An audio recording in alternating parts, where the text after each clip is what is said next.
goualante du pauvre Jean, que les femmes n'aimaient pas. Mais n'oubliez pas, dans la vie y a qu'une morale, qu'on soit riche ou sans un sou, sans amour on n'est rien du tout. On n'est rien du tout.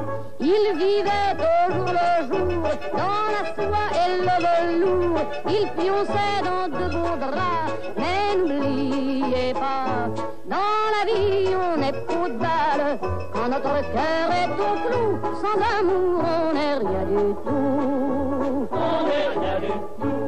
Il bêtait chez les barons, il guinchait dans les salons, et lichait tous les tafias, mais n'oubliez pas, rien ne vaut une belle fille qui partage votre ragoût, sans amour on n'est rien du tout.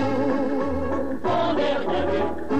Pour gagner des picaillons, il fut un méchant larron, on le saluait bien bas, mais n'oubliez pas, un jour on fait la pirouette, et derrière les verrous, sans amour on n'est rien du tout. On n'est rien du tout.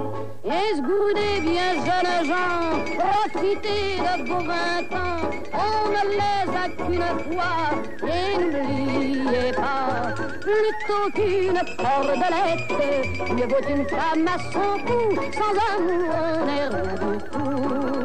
On n'est rien du tout. Et voilà mes braves gens, la goualante du pauvre Jean, qui vous dit en vous quittant, aimez-vous, padam, padam, pain de soin.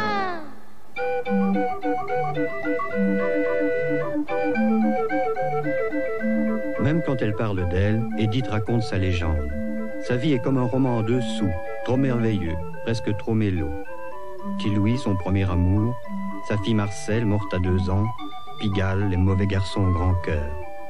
Dans les rues de Paris, sa voix vibrante fait des merveilles et la fait remarquer par Louis Leplé, directeur d'un cabaret à la mode, le Jernies, qui l'engage. Il y a 8 jours, je passais rue Troyon.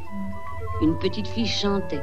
J'ai voulu qu'elle se présente à vous telle que je l'ai trouvée. La voici. Mon arrivée fit une impression terrible. Il y eut un silence de mort. Les gens devaient se demander si Leplé n'était pas devenu subitement fou. Il se peut bien que ma misère les gênait. J'étais très intimidée aussi, et je ne les regardais pas. Je me suis appuyée contre une colonne, les bras derrière le dos, et j'ai commencé à chanter. J'étais terrorisée. Les gens sont restés un long moment sans applaudir. Et tout d'un coup, la salle est partie. Et je crois que ces applaudissements-là, je ne les oublierai jamais.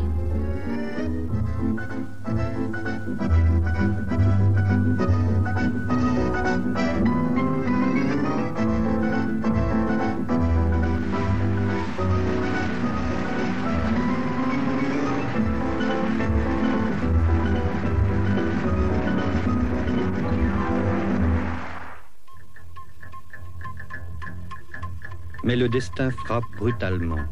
Louis Leplé, le protecteur et ami, se fait assassiner quelques semaines seulement après ses débuts, dans des circonstances restées mystérieuses. Elle-même est soupçonnée. Mademoiselle Piaf, pourquoi après l'attentat avez-vous indiqué le nom de vos amis?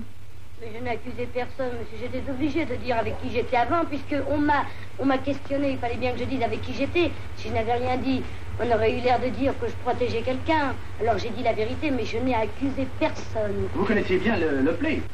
Je n'ai plus d'amis, je n'ai plus personne maintenant. Qu'on me laisse tranquille. Laissez-moi.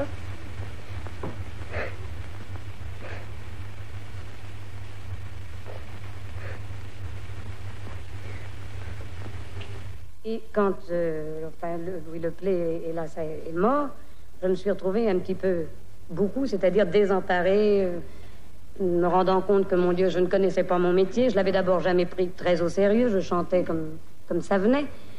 Et j'avais pris le goût des bravos, j'avais pris le goût d'une salle, d'un public. Et je me suis souvenue qu'il y avait un homme qui me disait toujours, le jour où tu voudras travailler sérieusement, je serai là. Et cet homme-là, c'était Raymond Assou.